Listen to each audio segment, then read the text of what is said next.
Hello, hello, hello, hello. Testing, testing. Uno, dos, tres. Aquí está Alex reportando en live de Gran Morelos con mi hermana. From Brooklyn. Just in case you needed to be reminded where my sister is from. She is not shy. Let me tell you something. She is not shy. Comment down below if you're not shy to say where you're from because you're so proud of it. You know, if you all anybody out there that's born and raised in Brooklyn, you know what that is. We're like Brooklyn, Brooklyn, Brooklyn everywhere we go. I have to tell you a confession. We were having a very serious discussion before we got here about just, you know, Manhattan, Staten Island, the Bronx, Queens, and Brooklyn. And we're just so happy that Brooklyn is the best borough in the world. There really is no other borough like Brooklyn. I mean, I just, even just the way it feels, I don't know. I'm like, One of my favorite stickers that I ever saw, it was in a restaurant. Shout out to this restaurante Italiano, and it was like, Brooklyn, no one likes us and we don't care. And the reason I like that so much is because it kind of speaks to how we grew up. Not overly so sensitive. Like, I guess when we get offended about everything, because there's lots to be offended in these days, trust me. But I think it kind of like takes you away from having a happy hour experience that we're trying to co-create here. es true, mi gente, es true. And yeah, and those times had a lot of I would say it really helped to season us for life in more ways than we probably realized back then. Because when you're young, you don't make the connections. You don't make every connection, and you're not always gonna love it all up. But one thing that I do remember being young is that, yeah, I don't know, I didn't get offended for so many things, and even just from our family surroundings, like we had family that they weren't necessarily so cautious about how they use their expression. Let's just say our entire family from both sides, judging by today's standards, we all would have been in detention, we all would have been in problems, we all would have gotten little warnings, probably at our jobs, for our politically incorrect speech. So if you were full of sensitivities in the family, whether they were justified or not, it was sort of like, I have to say, sometimes I didn't love it, because sometimes it felt like hazing, right? But it did kind of prepare me to be out there in the world, in different settings, because when you're in school, there's always going to be someone who's not going to be politically correct, or sometimes maybe can come across a little bit like a bully, right? Yeah. And also too, in the workforce, the competition, shining. There's so many dynamics that get played in the business world too, that when I look back, I am grateful, even though, like I said, I didn't love every experience, but I'm grateful that we got that training from the family, and that we got that training from Brooklyn, because Brooklyn, especially when we were growing up, it was a little bit more tough. There are still really rough and tough parts in Brooklyn. There's also very soft, tender, gentle parts of Brooklyn. Hey, mi gente, I just want to go back to when you were saying that, sometimes it felt like hazing. We're not saying that that's necessarily okay, or that's not hurtful.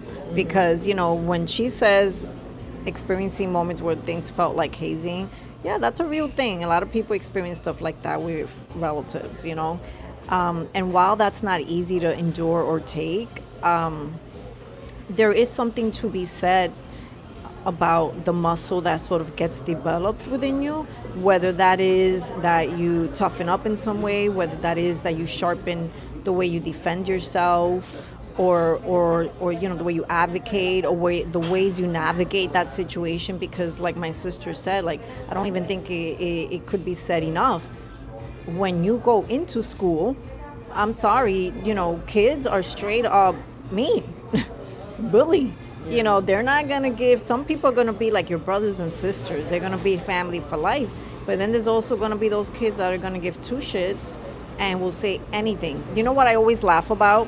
Because I remember being in elementary school and people would always say the line, sticks and stones will, break my bones, but words can never hurt me.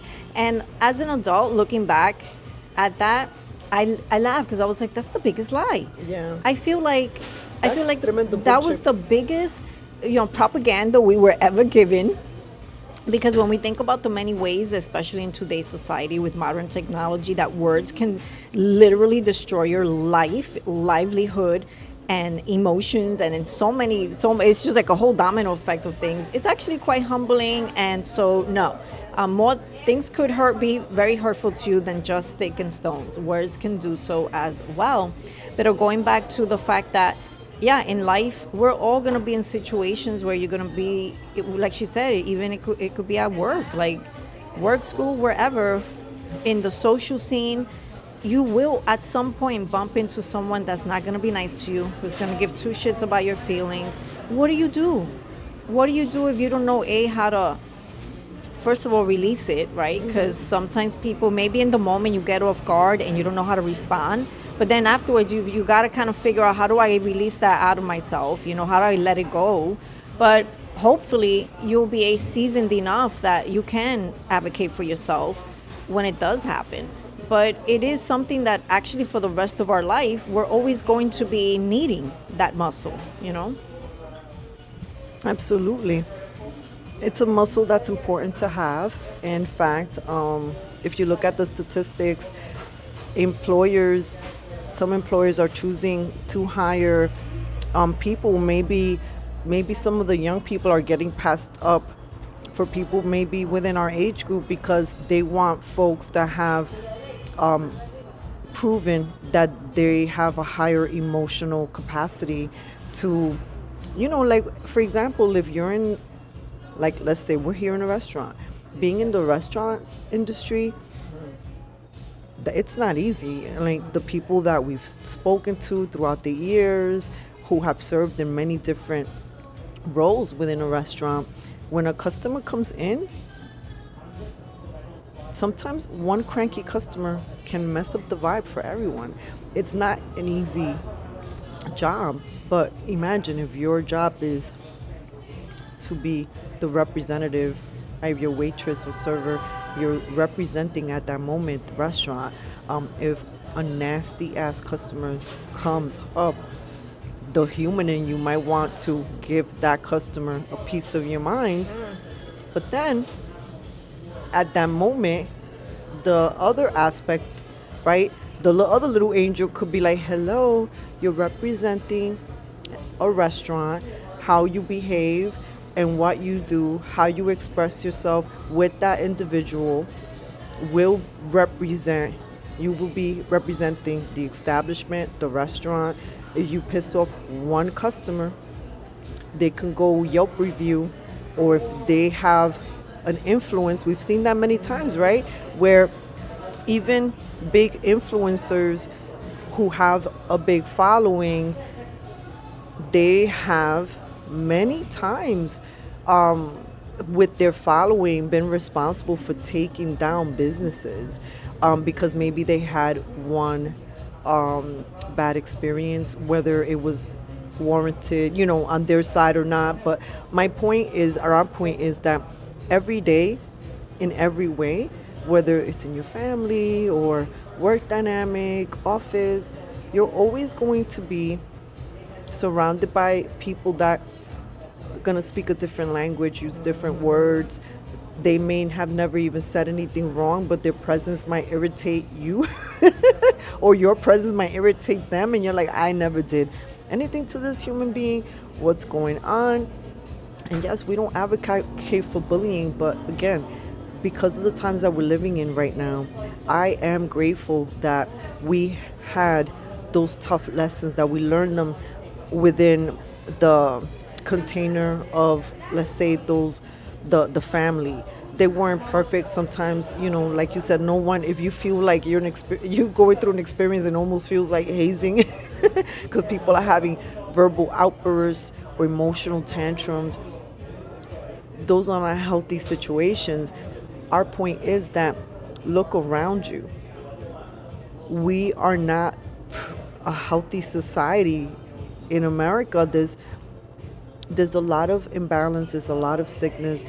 All of us have some sort of imbalance within us, within our family, some parts of us that are not as aligned as we'd like them to be. And sometimes they're cranky versions of us, right? Like everybody has a season. There's been seasons where I've been more on the cranky pants side, and if when you go through that, those are good moments to pause and reflect, like what's irritating you. But always come back, because here's the thing, that some people are getting so irritated with other human beings and their bad behaviors that they just are giving up on humans. They don't even want to talk to people. They want to just sage people out of their lives, and that's just also creating loneliness. So we don't know what the solution is, guys. We don't have it perfect either. We wish everything in our lives were perfect and that everybody communicated perfectly. I wish I had a history of communicating perfectly with people. But you live and you learn and dust up, try again, and just, you know, I guess my main message is don't be discouraged, because stinky people are everywhere. And sometimes it's just a passing moment. Sometimes it's just something's really wrong. You know, people are carrying really, really heavy baggages. There's a lot of people who are sick too. Like every world is their own little universe. So try to be gentle with yourself. Exercise compassion, exercise boundaries when you can. Don't allow yourself to be in an environment that's hurtful to you, because the human body, the human being can only withstand so much. And lastly, thank you for being here with us, joining us for these little moments where we share these little segments with you guys. We appreciate you, and we are grateful that you tune in, and we'd like to hear from you. So make sure that you comment below. Let us know, how these videos and the topics that we're covering are sitting with you. And remember that ultimately you're just responsible for your own universe, which is you.